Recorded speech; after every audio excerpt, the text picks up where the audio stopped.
ওই যে নদী, বেশি দূর না, একটু আগে গেলেই আমরা মেঘনা নদী দেখতে পাবো। বাচ্চা কাচ্চারা ক্রিকেট খেলতেছে। আমি একটা বল খেলবো, কেউ দিবা আমার এক বল খেলতে, এক বল ব্যাটিং করবো। ভিডিও হয় নাকি না হয়? ও দেখা যায় না, ভিডিও হয় না তো। এই যে সবাই খেলতেছে, আপনারা দেখতেছেন, আর সবাই আমার কাছে চলে আসছে, ভিডিও হইতেছে। এই যে জাহাজগুলো এখানে রাখা, এগুলা কোনো কাজের জন্য রাখা? তোমরা জানো না মনে হয় কেউ? এগুলা আটকানো, জোয়ার উঠলে চলে যাবে। ওই ছোট ছোট ছোট ছোট ডিঙ্গি নৌকা, যেগুলোতে হচ্ছে মাছ টাছ ধরা হয়, ইলিশ, পোয়া, কেউয়া মাছ, তারপরে লইট্টা পাওয়া যায়। জোয়ার ভাটার একটা ব্যাপার থাকে, পানির যে স্রোত, আপনারা বুঝতেছেন কিনা জানি না, পানির কিন্তু প্রচুর স্রোত দেখা যাচ্ছে, পানি ওইদিকে যাচ্ছে প্রচুর, মানে পানি ওইদিকে চলে যাচ্ছে।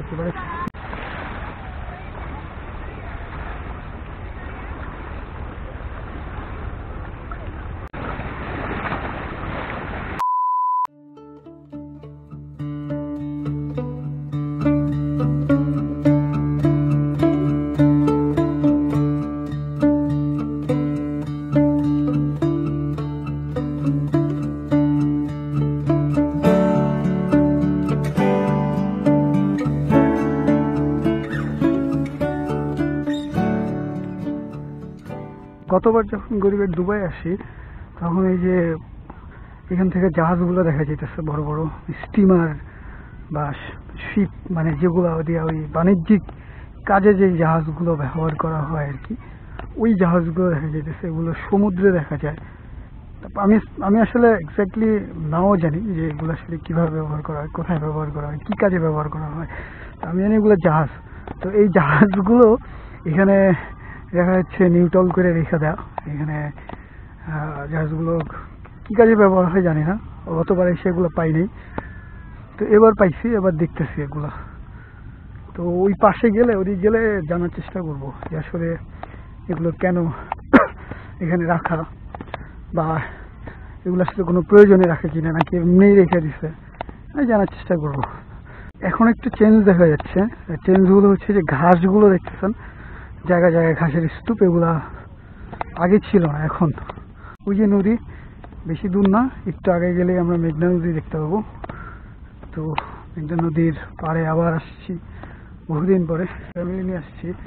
এর আম্মু আছে, খালা আছে, তারপরে ছোট বোনরা আছে, ছোট ভাই আছে, আবার ভাইগনা আছে, আবার এদিক ভাইগনার বাচ্চা কাচ্চা আছে। তো সব কিছু মিলায় হচ্ছে জায়গাটা সুন্দর। ওই চিংড়ি মাছ ধরার যে নৌকাগুলো, ওগুলো না, মাছ ধরার নৌকা আর কি, চিংড়ি মাছ ধরার নৌকাও থাকে এই জায়গায়, আর যারা চিংড়ি মাছ ধরে খালি। আর এবার গরিবের দুবার এই পাশ থেকে দেখা যেতেছে খুবই জমজমাট, নদী দিয়ে অনেক কিছু চলাফেরা করতেছে, নৌকা, স্টিমার দেখা যেতেছে। এগুলো গতবার দেখি নাই এই পাশটাতে। তো এই জায়গায় সবাই আসে। গরিবের দুবাই ভোলার একটা ফেমাস একটা প্লেস, এই ফেমাস প্লেসে সবাই ঘুরতে আসে, দেখতে আসে। এবারে মেঘনা নদীর পাড়ে বাচ্চা কাচ্চারা ক্রিকেট খেলতেছে। এটা অসাধারণ ব্যাপারে, দেখেন ওরা ক্রিকেট খেলতেছে। এটা খুব সুন্দর একটা উদ্যোগ ওদের, যে ওরা এত সুন্দর প্রকৃতির কাছে এসে ক্রিকেট খেলতেছে। এবার মাটিগুলো মনে হচ্ছে মাটি হয়ে গেছে, আগে বালু ছিল, বালুগুলো এখন মাটির আকারে ধারণ, মানে মাটির রূপ ধারণ করছে বালিগুলো। এই যে দেখা যাচ্ছে, দেখেন আগে এরকম ছিল না, এর আগে তো যখন আসছি।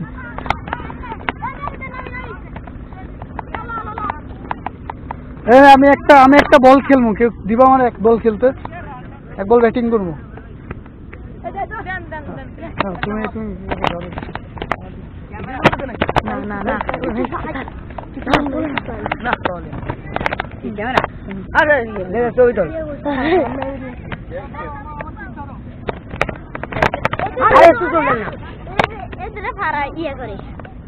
কোনো দিয়ে করে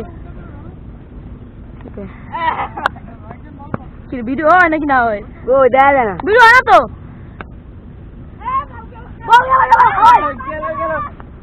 ওই কে ভিডিও হয় ও দেয় তো জানো কোন দেয়া জানা দি কি ও দেয়া জানা দি ভিডিও ভিডিও হয় না মনে হয় ভিডিও হয় না ভিডিও হয়। এই যে সবাই খেলতেছে, আপনারা দেখতেছেন, আর সবাই আমার কাছে চলে আসছে, ভিডিও হইতেছে। হ্যাঁ, তো সবাই কি এক মাদ্রাসায় পড়েন নাকি এই যে এখানে মাদ্রাসা? আমি সরবনে করি। ও আচ্ছা, এখানে এই যে একটা মাদ্রাসা আছে শান্তিঘাটে, ওইটাতে পড়ো তোমরা? ঠিক আছে, ঠিক আছে। কত রান, কার কত রান? ও মাত্র শুরু, মাত্র খেলা শুরু না? ভাই আমি একটা বলছি ওরা মনে হচ্ছে আমাকে অ্যাভয়েড করতেছে, তারা নেই। আচ্ছা, তোমাদের কাছে একটা জিনিস জানতে চাও, কি বলতে পারবা? এই যে জাহাজগুলো এখানে রাখা, এগুলা কোনো কাজের জন্য রাখা? তোমরা জানো না মনে হয় কেউ? এগুলা আটকানো, জোয়ার উঠলে চলে যাবে। ও, তার মানে এগুলো রানিং ছিল, যাইতেছিল কোথাও, পানি কম, যার কারণে আটকে গেছে, আবার জোয়ার আসলে এগুলো বেরোয় যাবে। ও আচ্ছা আচ্ছা, এটা সত্যি তো? ও আচ্ছা আচ্ছা, হ্যাঁ এক্স্যাক্টলি এরকম কিছু হইতে পারে, এটা আমারও মনে হচ্ছে আর কি। তো নিচে পানি কম, যার কারণে বড় বড় জাহাজ তো, শিপ, এগুলো অনেক বড় বড় শিপ, সবগুলো আটকা গেছে আর কি পানিতে। এটাই হবে। ঠিক আছে, একটু চেকেতে বাইরেই একটু ফ্যামিলি টাইম দিই, তারপরে আবার আপনাদেরকে টাইম দিই, দেখা হইতেছে আবার একটু পরে। কিন্তু মেঘনা নদীর একটা ব্যাপার হচ্ছে, এই মেঘনাতে প্রচুর পরিমাণে ঢেউ, আর অনেক বড় তো, মেঘনা পদ্মার থেকে অনেক বড়। ওই ছোট ছোট ডিঙ্গি নৌকা, যেগুলোতে হচ্ছে মাছ টাছ ধরা হয়।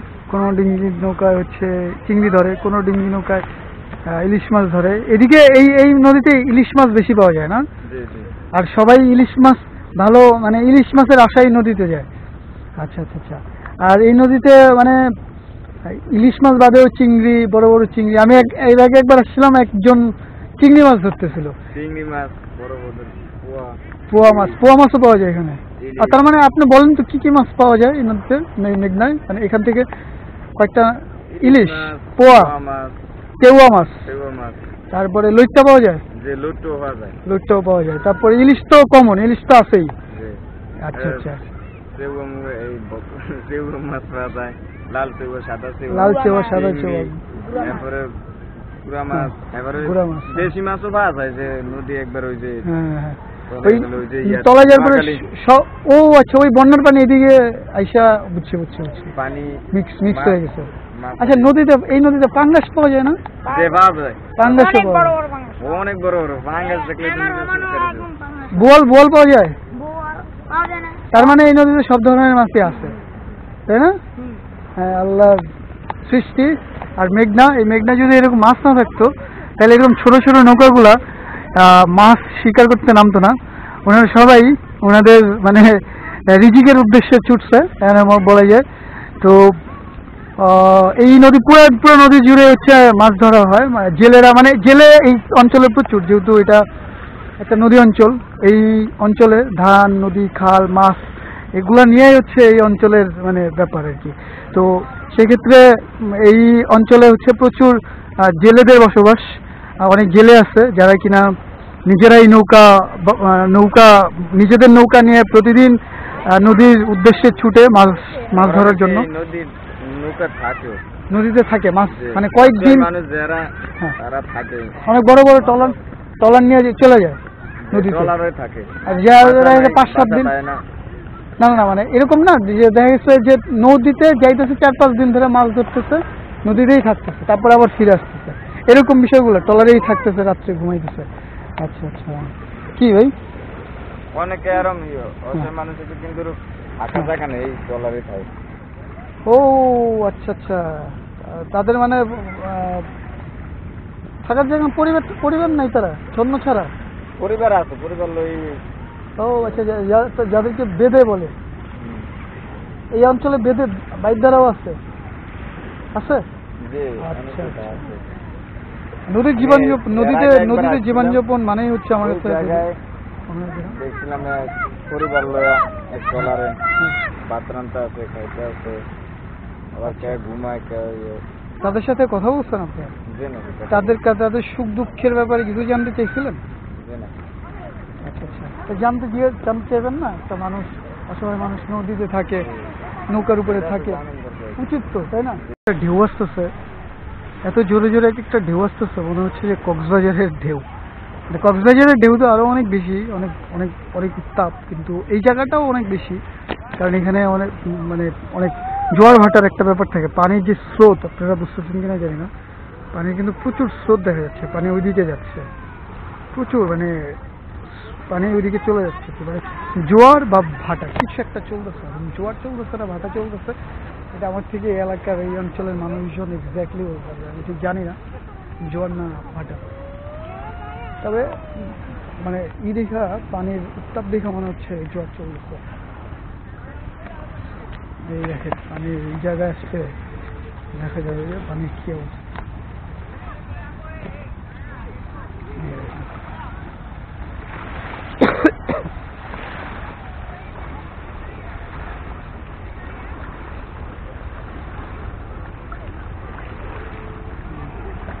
এই যে ট্রলার চলছে, আমার ইচ্ছা এই ট্রলারগুলোতে চলে আমি এই নদীতে মাছ ধরতে যাবো, এরকম দিনের বেলা, সকালবেলা যাবো, যা হইতেছে সন্ধ্যার আগে আগে চলে আসবো।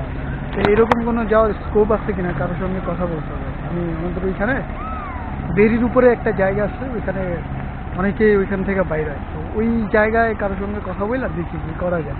যদি পসিবল হয় তাহলে 2-1 বেলা পরে আমরা যাবো। ও পানি ভাবছিলাম